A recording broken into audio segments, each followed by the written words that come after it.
Hello बच्चों, कैसे हैं आप लोग? बढ़िया बेटा, स्टडी चल रही है बढ़िया से? चलिए शुरू करते हैं। आज हमारा मैथमेटिकल टूल्स में एक बहुत ही इंपॉर्टेंट टॉपिक है जिसका नाम है बेटा एक्सपोनेंशियल फंक्शन एंड सीरीज। आपकी जो टेक्स्ट बुक है ना बेटा, उसमें जनरली एक्सपोनेंशियल सीरीज के बारे में दिया हुआ है, ठीक है, लेकिन उसमें एक्सपोनेंशियल फंक्शन क्या होता है ये समझाना पड़ेगा। क्यों? क्योंकि जब आप क्लास 11th में फिजिक्स में और कुछ जब आप केमिस्ट्री में भी जाएंगे और क्लास 12th में जब जाएंगे, जब आप केमिस्ट्री में आप सॉल्यूशन पढ़ेंगे, केमिकल काइनेटिक्स, इलेक्ट्रोकेमिस्ट्री, ये सब जब हम लोग पढ़ेंगे तो उसमें जो ग्राफ होता है वो मोस्टली एक्सपोनेंशियल फंक्शन पर आधारित होता है। और किस पर आधारित होता है? लॉगरिथम के फंक्शन पर। और एक्सपोनेंशियल फंक्शन लॉगरिथम फंक्शन के क्या होता है? जस्ट एक दूसरे के विपरीत, यानी कि जस्ट अपोजिट होते हैं, एक दूसरे के मिरर इमेज होते हैं, समझ लीजिए। और अगर उनका ग्राफ अगर हमको नहीं पता है तो थोड़ा दिक्कत होगा हमको, क्योंकि y से ही क्यों स्टार्ट हो रहा है इसका ग्राफ, x से ही क्यों स्टार्ट हो रहा है इसका ग्राफ, ठीक है। ओरिजिन आपका मूल बिंदु से ना स्टार्ट होकर y से क्यों स्टार्ट हो रहा है, x से क्यों स्टार्ट हो रहा है। और हमने बार बार कभी सुना है कि ये इसकी जनसंख्या एक्सपोनेंशियली बढ़ गई, या फिर रेडियो एक्टिव जो हाफ लाइफ है अचानक इसके हाफ लाइफ एक्सपोनेंशियली इंक्रीज कर जाता है। तो अगर आप क्लास 11th में मैथमेटिक्स लेते हैं तो ये आपके लिए बहुत ईजी हो जाएगा, और हो सकता है कि आप इसको इग्नोर भी कर दें इस वीडियो को, क्योंकि आपको मैथ में पढ़ना है इसके बारे में। लेकिन जो मैथ नहीं लिए हैं बेटा, उनके लिए, जो बायोलॉजी लिए हैं उनके लिए थोड़ा दिक्कत होगा, ठीक है। और ये ग्राफ के हिसाब से बायोलॉजिकल वाले के लिए भी अच्छा है, क्योंकि जब जनसंख्या वाला आएगा, जनसंख्या वाला आएगा, ठीक है, पॉपुलेशन वाला आएगा, तो उसमें ग्राफ भी दिया है। केमिस्ट्री में भी आपको ग्राफ देना पड़ना है इसमें, ठीक है। फिजिक्स में भी जगह जगह पर इसके ग्राफ्स आएंगे, ठीक है। तो क्यों हम यहीं पे पढ़ लें अच्छे से, ताकि हमको ग्राफ इसका अच्छे से हो जाए और इसकी मीनिंग भी पता चल जाए, होता क्या है एक्सपोनेंशियल फंक्शन, सीरीज क्या होता है, ठीक है बेटा। एकदम आसानी से हम लोग बेसिकली हम लोग स्टार्ट करेंगे, ठीक है। तो चलिए स्टार्ट करते हैं बेटा। तो एक्सपोनेंशियल फंक्शन और सीरीज होता क्या है? तो सबसे पहले ये हमको देखना है कि हमने एक टर्म पढ़ा था बेटा, पॉलिनोमियल फंक्शन हमने पढ़ा था, पॉलिनोमियल फंक्शन हमने पढ़ा था।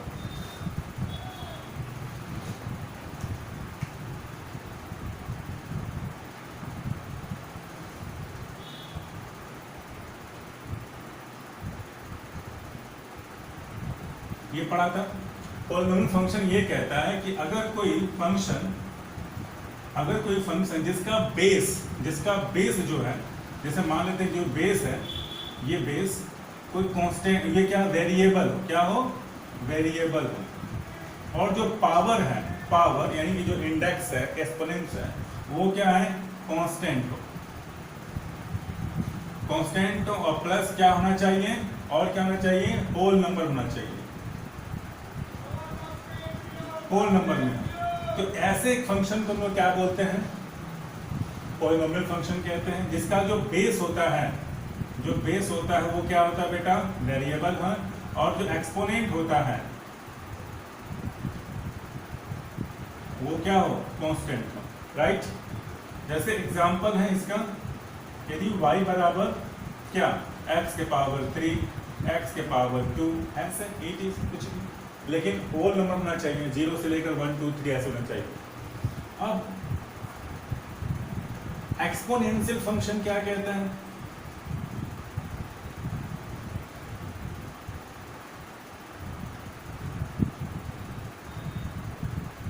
क्या कहता है बेटा? बोलते हैं कि अगर कोई फंक्शन जिसका बेस जो है वो कांस्टेंट हो, बेस जहाँ पर क्या है? पावर था ना, पावर यहाँ पे क्या था? वेरिएबल था और कांस्टेंट था। यहाँ पर जो बेस है, ये जो बेस है, जहाँ पर x की जगह मैंने क्या लिखा? a लिखा है, यानी कि ये जो a है वो क्या हो? कांस्टेंट हो, ठीक है ना। क्या कांस्टेंट हो? बेस। बेस क्या हो? कांस्टेंट हो। और ये टर्म जो इसका पावर आना चाहिए, जो एक्सपोनेंशियल फॉर्म है, यानी कि जो x है, जो पावर है, यानी कि जो पावर है वो क्या होना चाहिए बेटा, वेरिएबल। क्या होना चाहिए, वेरिएबल है। बात समझ में आ रहा है, वेरिएबल होना चाहिए। क्लियर है। यदि y बराबर a के पावर x, यानी कि जो बेस है वो क्या है, कांस्टेंट है, और जो पावर है वो वेरिएबल है, बदलता है। फॉर एग्जाम्पल बेटा, यदि y बराबर 2 के पावर x, 3 के पावर x, 4 के पावर x, e के पावर x, e क्या, what is the e? This is a natural exponential function. This is a natural exponential function. ये हम लोग पढ़ेंगे इसके बारे में भी। ये इसका जो e की जो वैल्यू होती है वो 2 और 3 के बीच में होती है। ठीक है बेटा, तो टर्म आएगा। तो ये y बराबर जब इस फॉर्म में हो, जहाँ बेस कांस्टेंट हो और x जो पावर इंडेक्स है वो वेरिएबल हो, तब ऐसे फंक्शन को हम लोग क्या बोलते हैं, एक्सपोनेंशियल फंक्शन कहते हैं। ठीक है। अब इसके टर्म्स और कंडीशन है कि किस बेस पर हम इसको एक्सपोनेंशियल कह सकते हैं, किस टर्म के आधार पर हम इसको एक्सपोनेंशियल फंक्शन कह सकते हैं। लेकिन हमको ये जानना है, उससे पहले ये तो जानेंगे जनरली ये क्या होता है, लेकिन इसके पहले देखिए कि what is the difference between polynomial function और एक्सपोनेंशियल फंक्शन। रेडियो एक्टिव की हाफ लाइफ बहुत ज़्यादा तेज बढ़ गई, जनसंख्या एक्सप्लोटिव हो गई बहुत तेज, तो एक्सप्लोजन मतलब एक्सपोनेंशियली बढ़ गई, एक्सपोनेंशियली बढ़ गई। इसका मतलब क्या हुआ, एक बैग अचानक तेजी से वृद्धि हो गई। ये बार बार क्यों आ जाता है, आपको सुनने में भी आया होगा, तो ये इसी टर्म में आता है।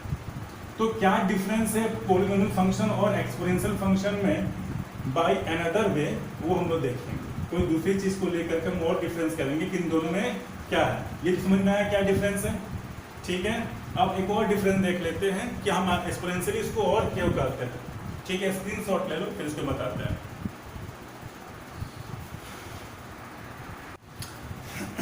चलिए बेटा, अब हम लोग बात करते हैं, there is a big difference between the polynomial function and exponential function. कैसे इसको प्रूव करके बता दो, ठीक है ना।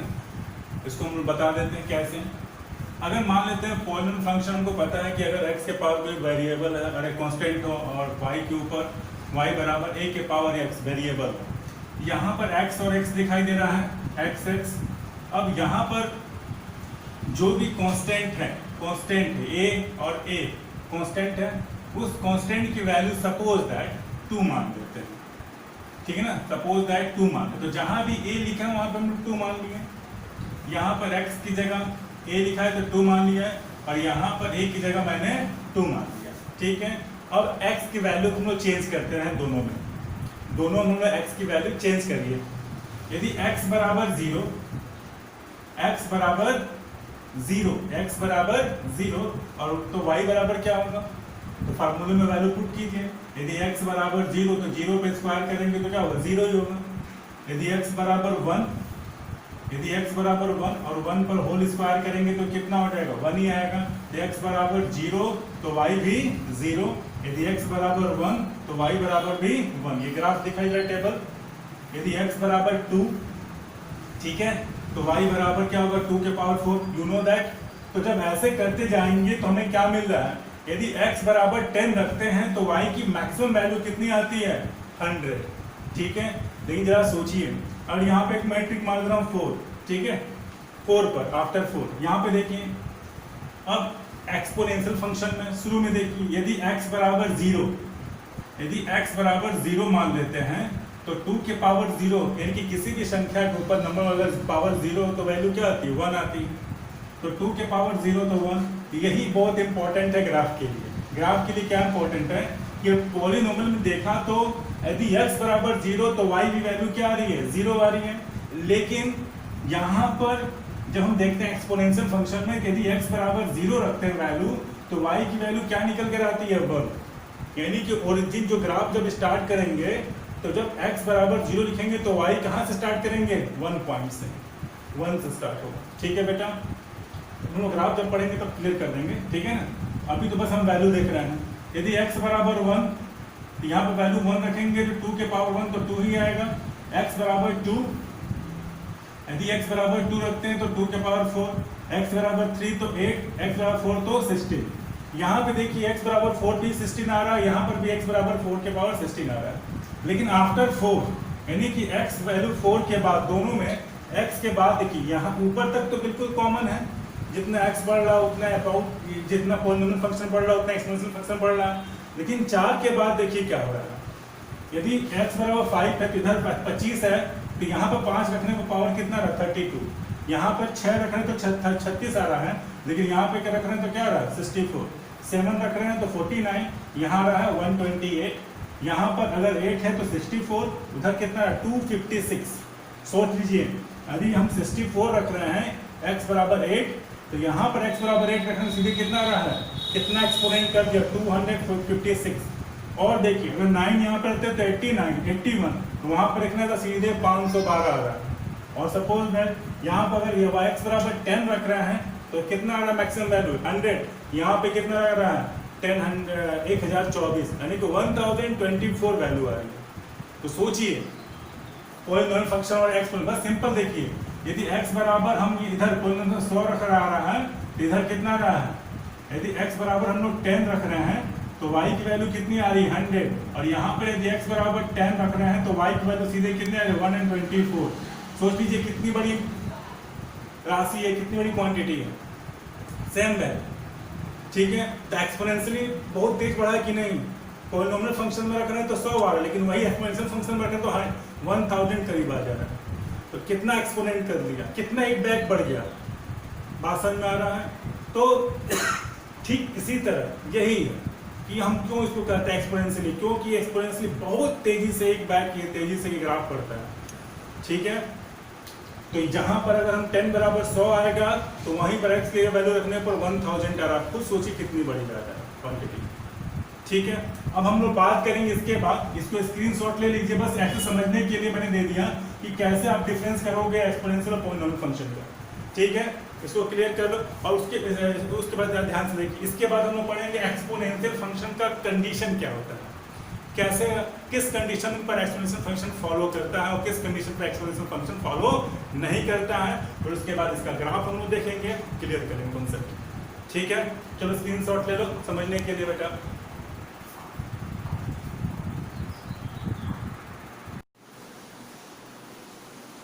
देखो बेटा, अब हम बात करते हैं एक्सपोनेंशियल फंक्शन का। एक तो हमने जाना कि y इक्वल टू a के पावर x है, जिसमें जो a is not equal to 1 and a is greater than 0। ठीक है, अब हमें पता करना what is a domain. What is a domain? Domain ये कहता है बेटा कि हम x की वैल्यू क्या क्या रखें, हम x की क्या क्या वैल्यू रखें कि हमें y की वैल्यू मिल जाए।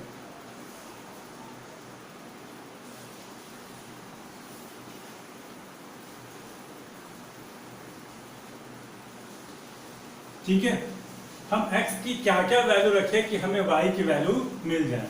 तो आंसर क्या है इसका? आंसर सिंपल है, आप जो चाहे रखो, कुछ भी रखो, आप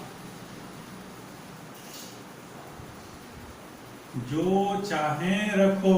यस, आप कुछ भी रखो, चाहे x बराबर कोई निगेटिव वैल्यू रखे, x बराबर 0 रखो या x बराबर पॉजिटिव रखो, कुछ भी रखो, आप कुछ ना कुछ वो वैल्यू आनी ही आनी है। ठीक है ना, यदि आप खुद सोचो कि यदि y बराबर a के पावर 0 रखते हो, 0 यानी कि यदि y बराबर 2 के पावर 0 रखते हो तब भी आएगा 1। यदि y बराबर 2 के पावर -2 रखते हो तो इसको हम लोग कैसे लिख सकते हैं?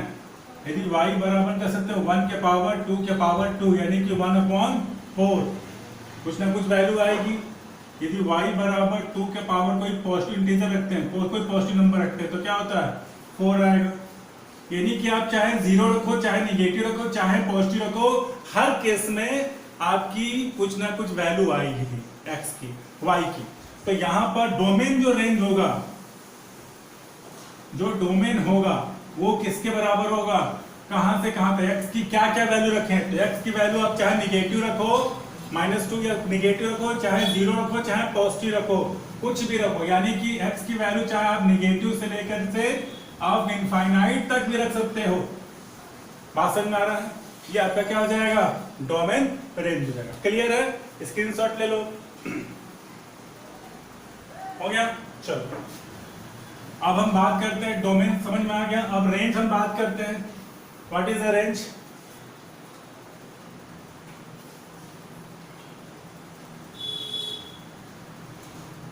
रेंज कितना होगा? तो रेंज जानने के लिए सबसे पहले हम ये देखते हैं, बोलता है कि हम y की वैल्यू हमें क्या मिलनी चाहिए, ठीक है ना।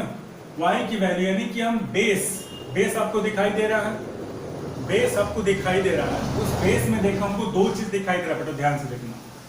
यदि y बराबर a के पावर x है, ठीक है ना, जो बेस है आपका, ये जो बेस a है, जो बेस a है उसमें आपको दिखाई दे रहा है दो वैल्यू पॉसिबल है, टू वैल्यू पॉसिबल। पहला a is greater than less than 1 और a इज ग्रेटर देन 0 हो सकता है। यानी कि जो a की वैल्यू है, जो a की वैल्यू वो 0 से बड़ा और 1 से छोटा हो सकता है, और एक जो होता है a की जो वैल्यू होती है वो 1 से बड़ी हो सकती है। सिंपल सी है, बात समझ में आ रहा है। जो a की वैल्यू जो होती है वो 1 से बड़ी हो सकती है। क्लियर है? 1 से 0 से बड़ा होना चाहिए, तो 0 से बड़ा का मतलब क्या होगा, या तो 0 और 1 के बीच में हो या फिर 1 से बड़ी हो। सिंपल सी बात है। यानी कि मतलब क्या होगा, एग्जाम्पल अगर हम बात करते हैं, यदि हम एग्जाम्पल में बात करते हैं कि यदि y बराबर, इसका मतलब क्या हुआ, 0 और 1, यानी कि क्या हुआ, एग्जाम्पल हो गया कि 1/2 हो गया, 1/4 हो गया, 1/8 हो गया, ये सब क्या आएगा, फ्रैक्शन आएगा ना। और जो भी फ्रैक्शन होगा वो क्या होगा बेटा, 1 से छोटा ही होगा। ठीक है, तो अगर हमारा बेस जो है, बेस कैसा हो, फ्रैक्शन में हो, ठीक है ना, फ्रैक्शन में। फॉर एग्जाम्पल हम देखते हैं, एग्जाम्पल में यदि हम y बराबर 1/2 के पावर 2 मान लेते हैं, x के बराबर, या y बराबर 1/2 के पावर 3, y बराबर 1/2 के पावर 4, x की वैल्यू चेंज करते आ रहे हैं। यदि y बराबर 1/2 की वैल्यू 1, ऐसे करके, तो बेस हमारा कैसा है, 1/2, 1 से छोटा है कि नहीं। हर केस में आपको क्या देखने को मिल रहा है, हर केस में यहाँ पर 1/2 हो जाएगा, यहाँ पर 1/4 हो जाएगा, 1/8 हो जाएगा, y की वैल्यू 1/16 हो जाएगा। क्या कभी 0 आएगा, क्या कभी 0 आएगा, बोलिए, क्या y की वैल्यू 0 आ सकती है। y बराबर 1/2 के पावर 5 कर दे, 1/32, y बराबर 2 के पावर 6, y बराबर 10, 1024, 0 आएगी, नहीं आएगी। Very close to the x axis, very close to the x axis, y x से एकदम नजदीक क्लोज चला जाएगा।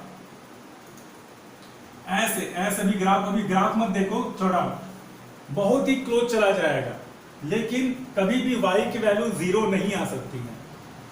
y की वैल्यू कभी भी 0, इसकी तो बातें अलग है, इसकी तो बातें अलग है। यदि y बराबर 2 के पावर, बेस क्या है, 1 से अधिक और 2 के पावर x है, y के बराबर 3 के पावर x है, y के बराबर 4 के पावर x है, तो 1 से अधिक हो गया, 1 से छोटा हो गया।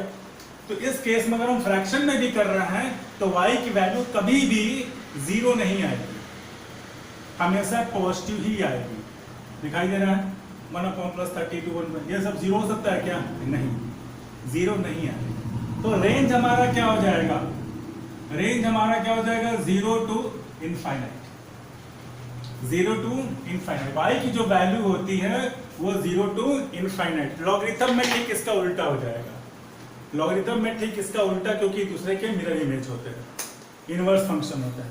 बात समझ में आ रहा है। तो रेंज अब तक समझ में आ गया, ये समझ में आ गया। अब इसी टाइम अगर ये सब जानेंगे तभी तो हमारा ग्राफ क्लियर होगा। तो अब हम लोग क्या करेंगे, ग्राफिकल फंक्शन पढ़ेंगे। तो इसका ग्राफ कैसे बनेगा, इंक्रीजिंग और डिक्रीजिंग फंक्शन क्या होता है और ग्राफ क्या होता है इसका। ठीक है बेटा, क्लियर है? चलो स्क्रीनशॉट ले लो।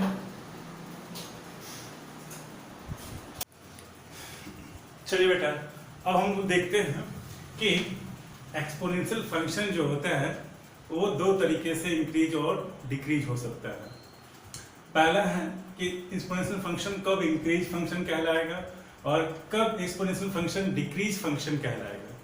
ठीक है, तो इसके लिए सबसे पहले इंक्रीजिंग फंक्शन होता क्या है, सिंपल सा देखिए। बोलता है कि अगर x बढ़ता है, यदि x की वैल्यू बढ़ाते हैं तो y की वैल्यू बढ़ती है। तो जब x की वैल्यू बढ़ाने पर y की वैल्यू बढ़ती है तब ऐसे फंक्शन को हम क्या बोलेंगे, इंक्रीजिंग फंक्शन कहेंगे। फॉर एग्जाम्पल सपोज मान लेते हैं, तो यहाँ पे दो केस हो सकता है, हमको पता है कि यदि a की जो वैल्यू है 1 से अधिक हो और दूसरी जो होती है वो 0 से और 1 के बीच में कोई वैल्यू है, बेस की वैल्यू, यानी कि बेस की वैल्यू 1 से अधिक हो सकती है और बेस की वैल्यू जो होती है वो 0 से 1 के बीच में हो सकती है। तो सबसे पहले इंक्रीजिंग फंक्शन में अगर हम देखते हैं कि अगर a इज ग्रेटर देन 1, यानी कि बेस की जो वैल्यू है अगर 1 से अधिक होती है, तो सपोज एक एग्जांपल ले लेते हैं, यदि y बराबर 2 के पावर x, 2 बेस हो गया जो 1 से अधिक है, 1 से अधिक है। अब इसमें वैल्यू पुट करते जाओ, यदि x की वैल्यू 0 रखते हैं, 1 रखते हैं, 2 रखते हैं, 3 रखते हैं, 0 रखते हैं तो y की वैल्यू कितनी आई है 1, 1 रखते हैं वैल्यू x की तो 2, 2 के बाद 4, x की वैल्यू 3 रखते हैं तो यानी कि x के इंक्रीज करने पर y की वैल्यू इंक्रीज कर रही है ना, तब x फंक्शन तुम क्या बोलेंगे, इंक्रीजिंग फंक्शन। और यही हमारा अगर क्लियर रहेगा कॉन्सेप्ट तो इसके बाद जब हम ग्राफ बनाएंगे वो हमारा ग्राफ एकदम आसानी से क्लियर हो जाएगा। ठीक उसी तरह डिक्रीजिंग फंक्शन कब कहेंगे, जब x की वैल्यू बढ़ाने पर y की वैल्यू डिक्रीज करती है। और ये कब पॉसिबल है, जब बेस की जो वैल्यू होती है वो 0 और 1 के बीच में हो। ठीक है बेटा, बात समझ में आ रहा है? बेसवा की जो वैल्यू है वो डिक्रीजिंग फंक्शन कब कहलाएगा, जब 0 और 1 के बीच में हो बेस की वैल्यू, बस इतना ही। तो फॉर एग्जांपल 0 और 1 के बीच में क्या हो सकता है, 1/2, 1/4, 1/8, यही ना फ्रैक्शन में। तो मान लेते हैं सपोज दैट 1/2 0 से बड़ा और 1 से छोटा भी है, वैल्यू x रख दे। यदि x बराबर 0 तो किसी भी x को भी संख्या पर अगर पावर 0 रखते हैं तो 1 ही आता है, 1 आया। ठीक है, तो x बराबर 0 तो 1/2 बराबर 1 आ गया। x बराबर 1 पावर 1 तो क्या है 1/2। कौन बड़ा है, ये बड़ा है कि ये बड़ा है, ऊपर वाला बड़ा है। तो देखो x की वैल्यू बढ़ाने पर, x की वैल्यू बढ़ाते जा रहे हैं तो y की वैल्यू क्या घटती जा रही है, 1/2, 1/4, 1/8 हो गया, डिक्रीज करती जा रही है। तो x के बढ़ाने से आपको क्या मिल रहा है, y की वैल्यू डिक्रीज हो जा रहा है। कब, जब a बेस की जो वैल्यू क्या होती है 0 और 1 के बीच में होती है। क्लियर है कंसेप्ट? अब इसी को ध्यान में रखते हुए हम ग्राफ अब सीखेंगे, ग्राफ कब बढ़ेगा कब घटेगा कैसे क्या होगा। ठीक है, ग्राफ ही तो मेन पढ़ना है, ये टॉपिक का मेन जो मुद्दा है पढ़ाने का वो ग्राफ समझना है हमका इसका। ठीक है, ग्राफ समझ में आ गया तो जो भी टॉपिक में रास्ते में आएंगे ग्राफ हमारा क्लियर हो जाएगा, ये हमने पढ़ा है। क्लियर है? इसका स्क्रीनशॉट ले लो बेटा और फिर उसके बाद हम लोग ग्राफ के बारे में चलते हैं इसका। ठीक, ले लो। अब बेटा हम लोग ग्राफ के बारे में बात करते हैं। ग्राफ हमने देखा कि ग्राफ में जो फंक्शन होता है एक्सपोनेंशियल फंक्शन, वो दो प्रकार के होते हैं, एक इंक्रीजिंग और एक डिक्रीजिंग फंक्शन। तो इसी बेस पर हमारा जो ग्राफ भी होगा वो इंक्रीजिंग फंक्शन और डिक्रीजिंग फंक्शन पर होगा। ठीक है, बस हमें ये देखना है कि कब इंक्रीजिंग और कब डिक्रीजिंग हुआ। इससे पहले हमने पढ़ा है कि अगर मान लेते हैं कि a इज ग्रेटर देन 0, यानी कि जो a की जो वैल्यू वो 0 से अधिक होनी चाहिए, तो दो कंडीशन हो सकता है, या तो a की वैल्यू 0 से और 1 के बीच में हो सकती है, या फिर जो a की वैल्यू है 1 से अधिक हो सकती है। ठीक है ना, तो 1 से जब अधिक होती है तो हमने देखा कि इंक्रीजिंग फंक्शन बनता है, और 0 और 1 के बीच में अगर बेस की वैल्यू यानी कि a की वैल्यू हो तो डिक्रीजिंग फंक्शन का काम करता है। ठीक है ना, तो इसी के आधार पर हमारा ग्राफ भी होगा इंक्रीजिंग और डिक्रीजिंग। इंक्रीजिंग कब होगा, जब a की वैल्यू क्या होगी, एक की वैल्यू जो a की वैल्यू जो बेस की जो वैल्यू होती है 1 से अधिक होगी। ठीक है, तो यहाँ पे देखिए इंक्रीजिंग मतलब x के बढ़ाने पर y भी बढ़ेगा। देखिए x के बढ़ाने पर y भी क्या हो रहा है, इंक्रीज कर रहा है। अब इसका ग्राफ हमको खींचना है, कैसे होगा? अब ध्यान से देखिए, जब x बराबर -2 है, जब x बराबर -2 है तो y की वैल्यू कितनी है? 1/4। 1/4 का मतलब क्या हुआ?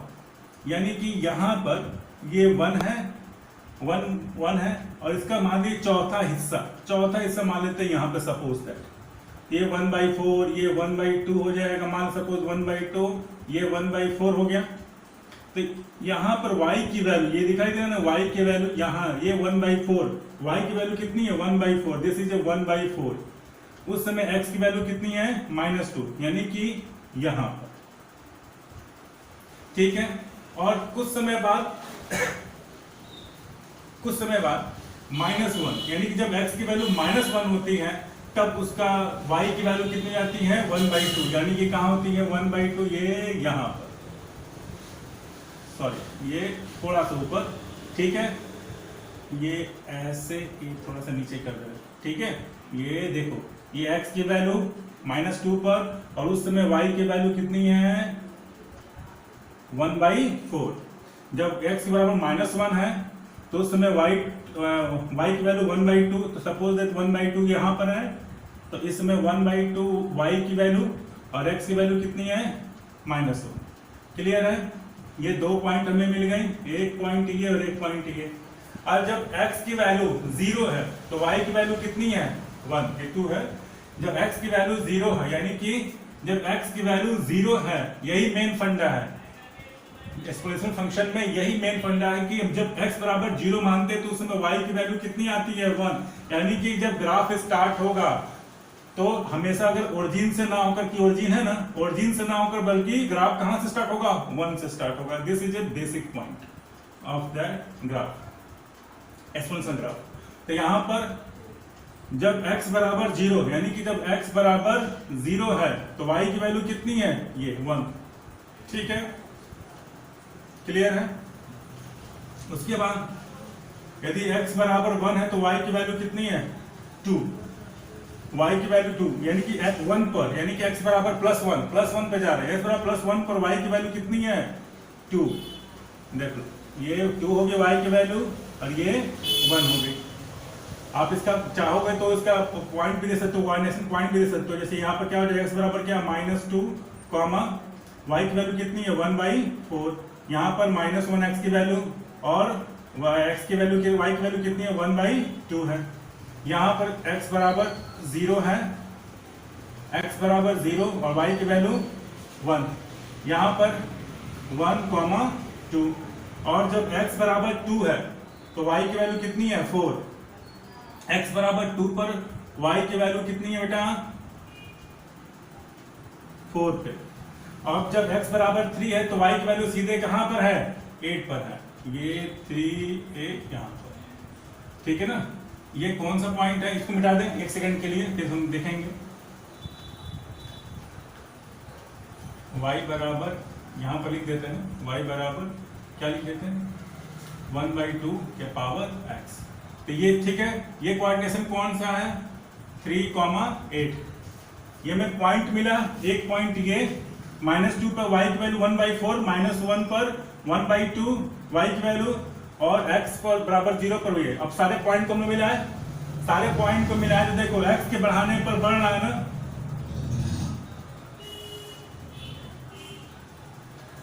ठीक है, ये ऐसे, और फिर ये दूसरे पॉइंट पर, फिर ये इस पर, और ये इस पर, सारे पॉइंट को हम मिलाते हैं तो हमें ग्राफ कैसा मिलेगा?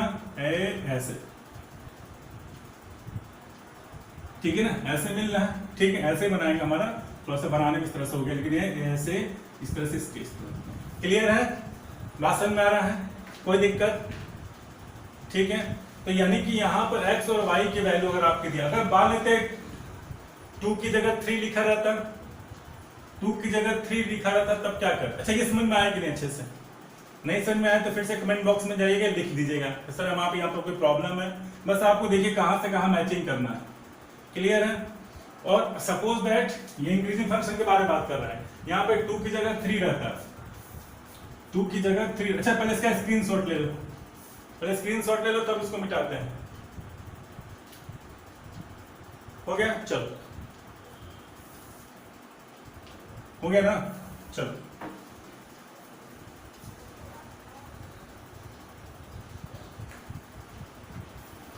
अगर यहां पर y की जगह y बराबर 2 के पावर 3 आई, y बराबर क्या होता है 3 के पावर x होता है, 3 के पावर x। तो यहां पर सिंपल सा x कॉमा y, अच्छा यहां पे लिख सकते हैं ना, यहां पर हटा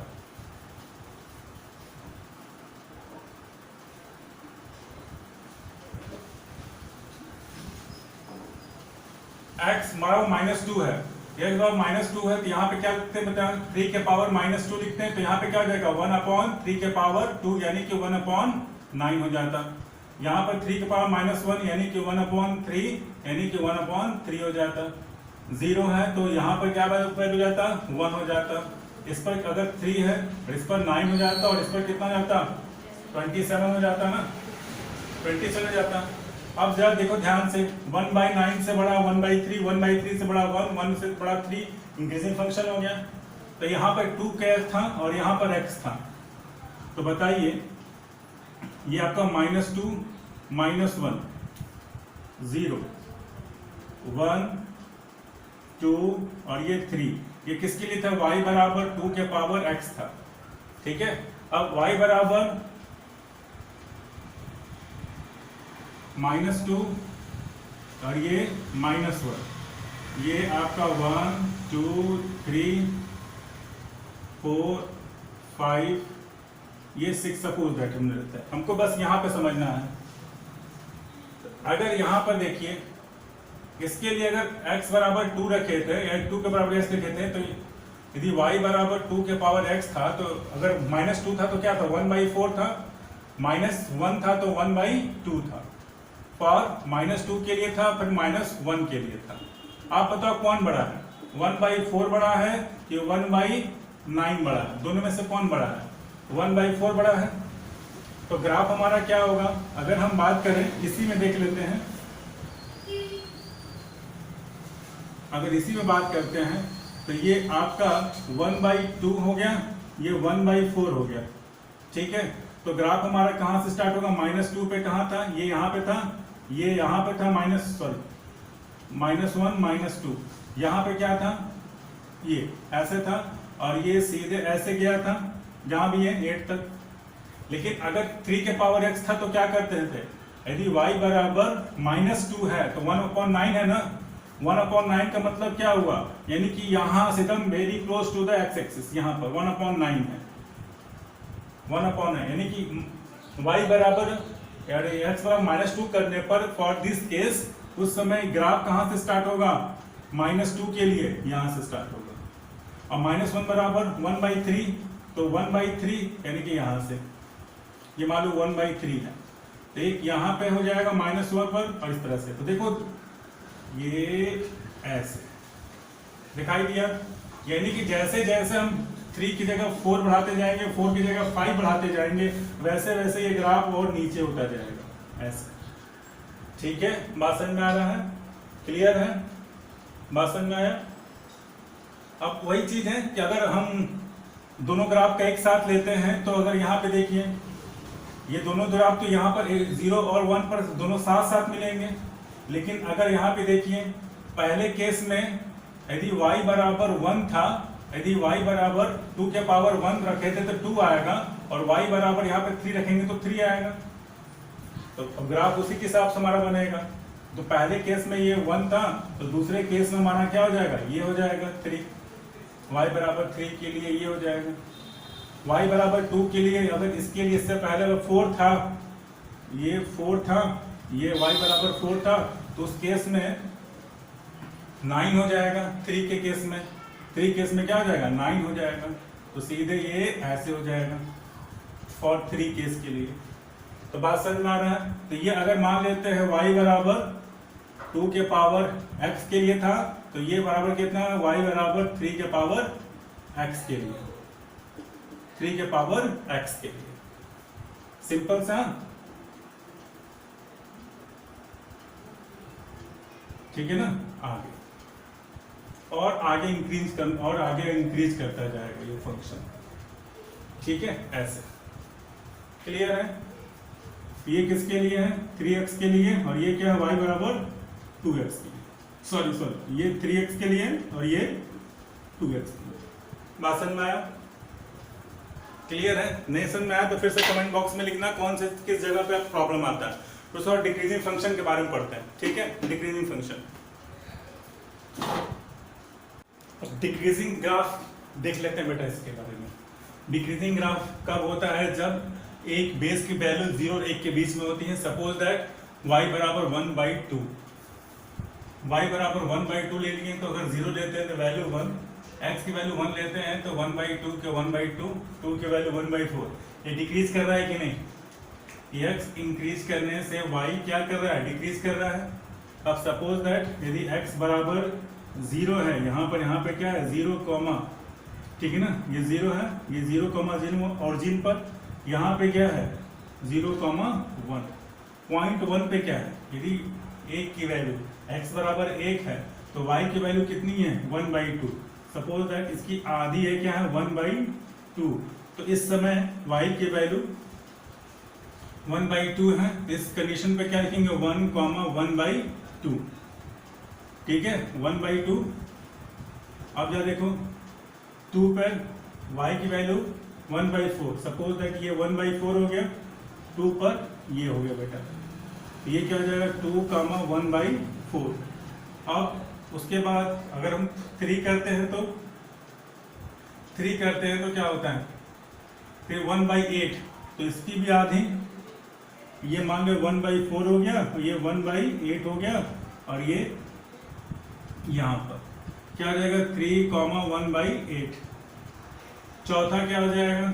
1/16, बहुत ही क्लोज, यहाँ पर क्लोज कर देते हैं, यहाँ पर तो 4,1/16। देखो सबसे विशेष बात ये बेटा, ये कभी भी y एक्सिस को यानी कि जो ग्राफ है वो कट नहीं करेगा x एक्सिस को, ये बहुत ही क्लोज चला जाएगा x एक्सिस के, एकदम समीप जाएगा, लेकिन कभी भी क्रॉस नहीं करेगा। ठीक है बेटा, इस बात को ध्यान रखना। तो इसको हम सभी लाइंस को मिलाते हैं तो क्या होता है?